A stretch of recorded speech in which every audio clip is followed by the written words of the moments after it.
crazy. Yeah.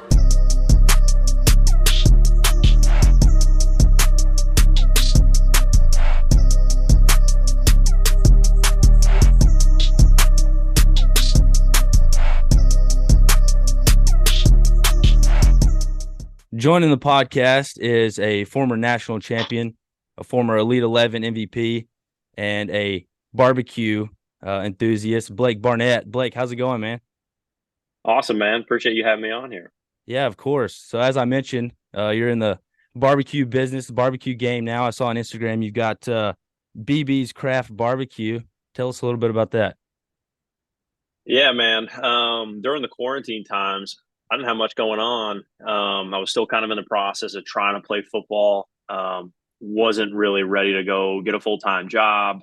Wasn't getting really many opportunities in football, so I had a lot of free time on my hands. I was working out way too much, and kind of looking for anything that would stick as far as hobbies went. Ended up getting like a pellet smoker, kind of like a Traeger. Really liked doing it. It was fun. I enjoyed the like communal aspect of making food and eating it with friends and family. So I stuck with it, kept doing it, and then ended up getting a smoker that's way too big, but it's a lot of fun. So just a hobby of mine that I really like doing. Not a business by any means.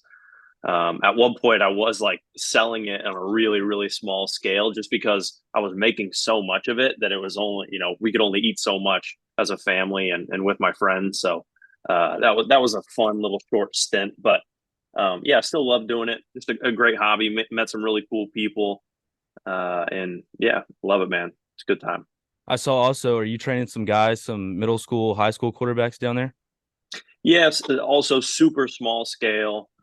We actually moved down to Fort Myers a little over a year ago, and I didn't really know anyone here. So just got some local connections and met some like friends that we had met, some kids that were playing quarterback. And, I thought it'd be a great opportunity for me to go out and play catch and train some kids up a little bit. So like I said, really small scale, something that I enjoy doing. It kind of keeps me involved in the sport, but obviously not to an extent of a college football coach, which is just insanely demanding. So, I get my fix in as far as football goes. I get to work with the young kids, which is awesome. I feel like I have a little bit of knowledge that I can pass on to them, as far as, let alone playing the game, but recruiting and managing high school and, just going through this world as a crazy young man with social media and all this stuff. Just trying to offer as much wisdom as I can. It's always interesting to see, you'll see an NFL game, and after the game, guys are swapping jerseys and signing them and stuff. What all kind of stuff did you keep from your playing days? I have a good amount of stuff, man. I still have jerseys. I kept, like, obviously I've got like the rings and whatnot. And, I looking back, I wish I would have been more intentional about it, because in the moment, like I was quick to give like gear to friends or, you look back and it's like, oh man, I wish I would have kept some of that stuff, especially my freshman year when we went to the national championship. We got a lot of cool, like just wear around gear, like hoodies and shirts and stuff like that. I wish I would have kept a lot more than I did. In fact, I think I give a lot of it to my buddy, who was a walk-on at the time. So he's probably got double dose of everything. So let's go back to your high school days. You grew up playing high school in Santiago. Is that right? California? Yeah. So San Diego was my high school. Hometown was Corona. Completely, small city. Well, you were getting recruited by everybody, and I was watching one of your interviews, I think from one of your Elite 11 camps, and you were talking about how one of the things that you leaned on, to bring you a lot of that success in high school was setting goals for yourself and just kind of taking it goal by goal, day by day. Did you take that same kind of mentality playing quarterback, just kind of having that short-term memory of just playing the next play? Yeah, man. It's interesting. I talk to a lot of the kids who I train now, and like when I went into high school, obviously like a big big goal picture, or the big picture goal of mine was to hopefully get a scholarship. But that's kind of like everyone's hope, right? Like everyone grows up and wants to play in the NFL. So I just kind of took things day by day. My freshman year, I played on a freshman team. We went 1-9. We were horrible. Uh, but I built some good relationships, had a couple close friends that we just stayed at it, worked really hard. Sophomore year, played JV.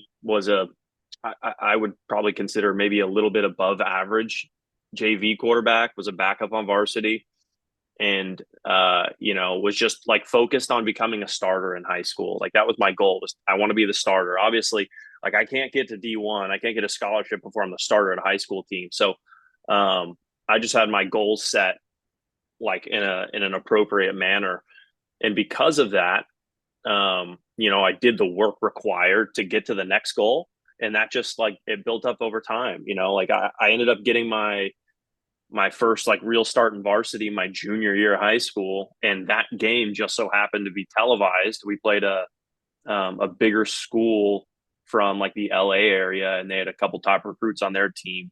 Brady White, who ended up finishing school at Memphis, Trent Irwin, who's now in the Bengals. And so that game was televised, and it was just an offensive shootout. It was like the final score was 45-47, something crazy. And I had pretty good numbers that game. I think I threw for over 300, had like 120 rushing, a couple touchdowns. And that was kind of the point where it started clicking for me. And I realized like, hey man, like I can do this and I can perform at this level. So by game 4, my junior year, I got my first scholarship offer from UCLA. And that just, it went crazy after that. I mean, like schools showing up to my high school constantly on a weekly basis. And, 4 weeks before that, they didn't even know who I was. Literally, I remember going to camps my sophomore year, going to Nike camps, going to UCLA camp, San Jose State. I went to those camps and no one knew who I was. And I was there and I felt as though I performed as well as anyone did. But because I didn't have quite the notoriety yet and I hadn't played varsity level, no one really could care less. And then, 5 games into my junior year, I was getting offers like crazy. So I think the success at the time was just attributed to the fact that I took everything on a step basis. I wanted to become a starting quarterback on my football team. I did that, and then kind of just started taking off. How did that UCLA offer come about? The offensive coordinator at the time was Noel Mazzoni, and his son Taylor Mazzoni was the offensive coordinator. And I think like after my first game, I had kind of had contact with them. I actually met them when I went to the UCLA camp my sophomore year. I don't know if they remembered me or not. Like I said, I was a nobody. I wasn't really a recruit at the time. I was just a kid going to a camp. But I remembered meeting them, and because UCLA was a local team, I got invited to like one of their games. I think prior to that, which is a pretty common occurrence. Got invited to UCLA game, and then like my 4th game, we played Mission Viejo, which was a pretty notable school in Southern California, and the offensive coordinator was there at the game, and we lost again, but like offense put up numbers. I had a pretty good game statistically, and like I said, that just kind of springboarded everything. Well, you ended up going to Alabama out of high school, but you were actually committed to Notre Dame. What kind of happened there? Why did you flip? Yeah, so at the time, I had gotten, I think there was like 3 or 4 offers. Like UCLA, Arizona was one of them. And I got invited to go to a Notre Dame game, and I didn't have an offer yet. And that was like a really like a big moment for me because like obviously, Arizona and UCLA are great programs, but Notre Dame's like one of those like real pivotal programs that's just been around forever and the traditions they have. So getting invited to go there, and prior to the USC game, it was my junior year. I met with Coach Kelly. Like he brought me into the office probably 2 hours before the game, offered me a scholarship. Walk out on the field, and you're in Notre Dame Stadium looking at touchdown Jesus, and it was just very surreal, and it was like a, oh crap kind of moment when that was like the first like real deal big time offer I got, which was 4 weeks after my first offer, which is crazy to think about. Um, and that kind of just it built up. I was excited about it, and I think that led to the impulse decision of being like, I want to go here. And fast forward, I ended up going to another game. The second game I went to was a little bit closer to the end of fall, so it was getting a little colder, and it was like snowing sideways. And it was funny because I was at a game on a Saturday that was snowing sideways. The night before, I was playing a game in California, and it was probably like 78, nice sunset. And the following day, I'm at a cold game, and uh, you know, I, it just wasn't for me, man. Looking back, I think it would have been a great opportunity, but um, it just didn't feel right at the time. And as I'm pretty sure everyone is aware, uh, 17 and 18, 19-year-old kids aren't really prone to making the best decisions. So, um, a lot of my choices were made off of impulse and what I thought was the right thing at the time. And, regardless of the choices, you got to live with them. And, what's been done's been done. But yeah, I was really excited about that offer. And, a good buddy of mine, Brandon Wimbush, ended up going there and having success. So I'm happy for that. So how did you end up landing on coming to Tuscaloosa? Because you've got a pretty interesting story. You came here and you were kind of battling out with Jake Coker, and then you have a medical scare. You have a cut on your small intestine, and then you kind of take some time off, come back, and then Jalen Hurts kind of takes over. Where was your mind at? What were you thinking? I'm sure you were pretty frustrated. Yeah, man. Looking back, it's weird. It all happened so fast. Like I was so anxious to get in the mix and to get on campus, and I was confident in my ability um, to go in there and compete.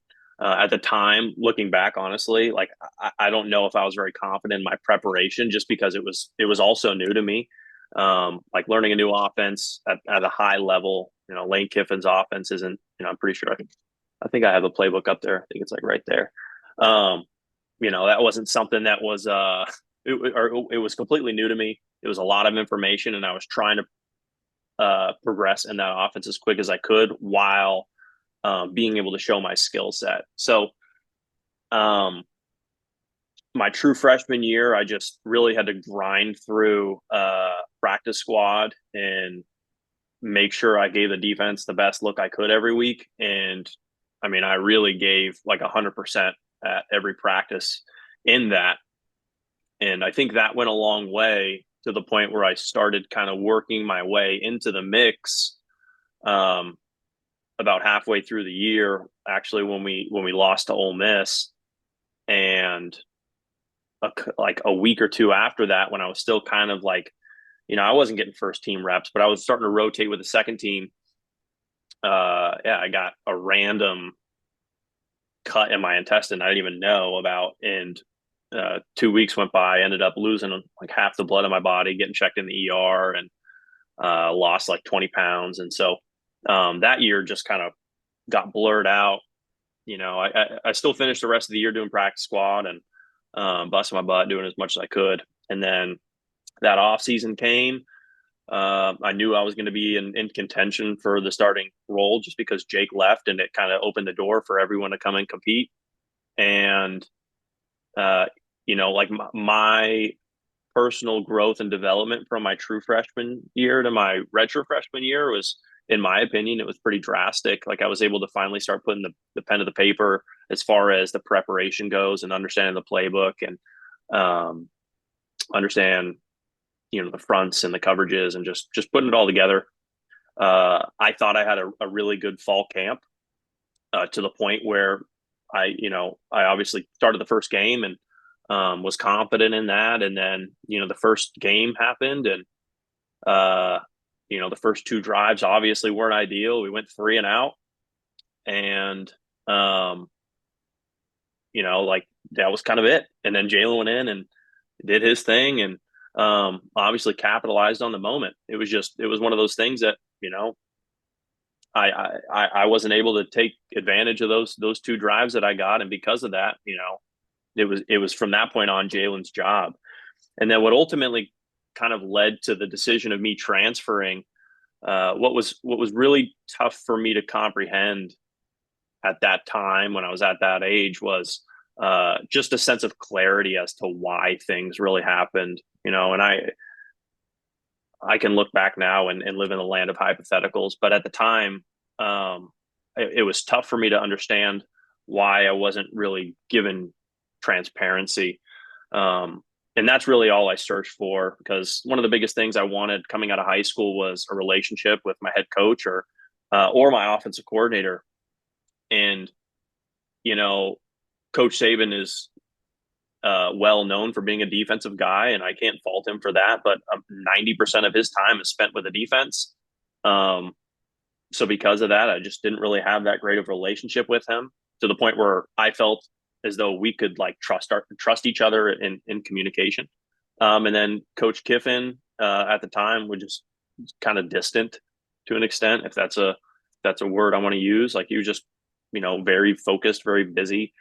Uh, so at the time of conflict, when I looked for some sort of clarity and like where any person would kind of fall back on a relationship and be like, okay, well, I trust you. Your plan for me is difficult to understand, but I get it. I just didn't really have that reassurance. And at the time, I found out that, like, if I were to leave, I'd be eligible that time next year. And so I was like on a clock. And in my mind, if I waited one more week, I'd have to sit that week out next year. And so, shotgun decision, ended up leaving. Uh, Probably the least politically correct thing I could have done at the time. Now, now it's accepted a little differently with the transfer portal and all that stuff. But yeah, man, it wasn't very well received, obviously, from the coaching staff, from the fan base, from media. That was a really interesting time, going through that, and being at the age where I was so vulnerable, and having so many people express their opinions on a decision that was made, where 99% of all 17, 18, 19-year-old choices kind of just get swept under the rug because they're a kid. Mine was posterized for the world. And like, I'm so thankful for everything that did happen, because like that was able to kind of forge me into the person that I am now, aside from football. But looking back, man, it was just a crazy run of events. Sorry, I don't want to get caught talking too much, but like that's just like the fast forwarded version of what got through that process. No, man, I was going to ask you about it. I was going to ask you about when you transferred to Arizona State. You mentioned the transfer portal and how it's kind of a lot more accepted now versus kind of when you were going through the process, because you had to get like an appeal and all this kind of stuff. How much easier do you think that transition would have been for you if you would have been doing it right now? Oh, it would have been no problem, because I ended up leaving. I think it was the third or fourth game of my redshirt freshman year, and now you can play in 4 games, like be in all 4 games and still transfer and still be eligible, from my understanding. Um, Now, I'm not completely sure. Like, I know for graduating, that's obviously the case if you're a graduate transfer, but like the red shirt rule, that's all completely new. As far, like, you can play in 4 games, still be considered a red shirt, which would have been useful my senior year of school too, when I got hurt, because I got hurt the 4th game of my senior year. I would have been able to technically get a medical red shirt the following year, but it's all just Did you not get a medical happened red since. shirt when you got your cut on your intestine? So that was my true red shirt. Like, that was my like regular red shirt. But the NCAA allows for you to get a medical red shirt on top of just like a standard red shirt.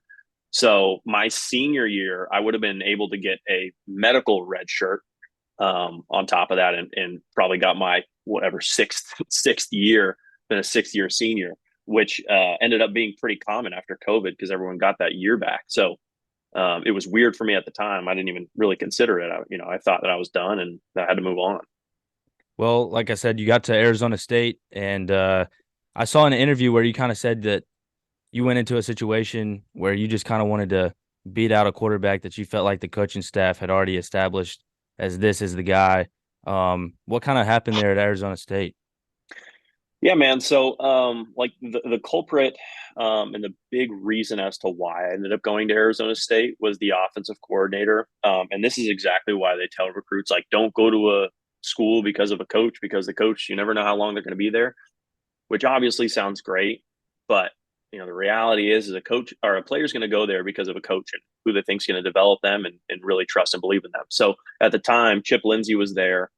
Um, and he said, like, look, man, I'm going to give you every opportunity you can to be the starter. And, um, you know, I believe in you. We have a starter who's returning, but the previous year he was beat up. He had a lot of injuries. So um, they ended up having like three different guys play that year prior. So, I was excited about the opportunity to go play for Coach Lindsey. I ended up getting on campus on like a Monday, and then that Saturday gives me a call and ends up going to Auburn. Um, and so we ended up getting Coach Napier as our OC, who was with me the year before at Alabama, which was, I don't want to say conflicting, but internally it was tough for me to digest because like I had just kind of tried to escape everything Alabama, like so much of all the drama that was encapsulated and that stint was revolving around that university. And then the coach who was there with me before ended up coming. Uh, and I love Coach Napier. I think he's a great coach. Um, but as far as that competition went, another one of those things I wish I would have been able to just like do a little bit more, like make it so obvious that the coaches, like knew that I should have been the guy. And obviously I didn't do it because I didn't end up starting. Now, we didn't end up having a good season either. I think we went like 6-7 or 5-7, losing a bowl game. So I was just kind of like staying at it, maximizing my second team reps and practice and like just waiting for a chance because we weren't performing very well on offense. And I was like hoping to get an opportunity in a game where it mattered. And, that time came and it went. So after that season, our head coach got fired. Todd Graham got fired and they brought in Herm Edwards. And at that time, that quarterback was going to be returning again for his senior year. So I had a conversation with Herm Edwards and was like, what do you think I should do essentially? And he's like, well, man, we have a returning starter. He's like, if it's in your best interest to play, he's like, you have my blessing to go elsewhere. So at the time, I was going to be, I'm going on my second transfer. Uh, the options as far as the FBS market went were few and far between. I really didn't have many opportunities. So the first coach that actually got in contact with me was Charlie Strong. And so my wife and I and our son, we went there on a visit and, their senior had just left. Um, and so there was an open competition and that's all I wanted. I just wanted a chance to be able to compete. Um, the reality of promising a starting position is, it's not realistic. Not saying it doesn't happen, but it's not realistic and it's not something that you could just shoot for. So I wanted an open competition. Uh, they said that they would give me one. And so we packed our bags and moved to Tampa. I'd never been to Tampa before, besides that visit, obviously, that I went on, but made it home at Tampa for 2 years, had a decent junior year, got beat up a good bit. Senior year, got beat up again. And, that was it. But, I was able to have a couple like really fun wins my junior year that, are really memorable experiences that I can appreciate and look back on. Which, looking back to when I originally wanted to go to college anyways, I wanted to be able to perform at a high level and compete in close games, have fun wins and create memories. Everyone's goal is obviously to get the NFL, but, for my circumstance, it wasn't meant to be. And Uh, it's not something that uh, I hold a grudge about. It is what it is, and I'm fortunate for the experiences that I was able to have.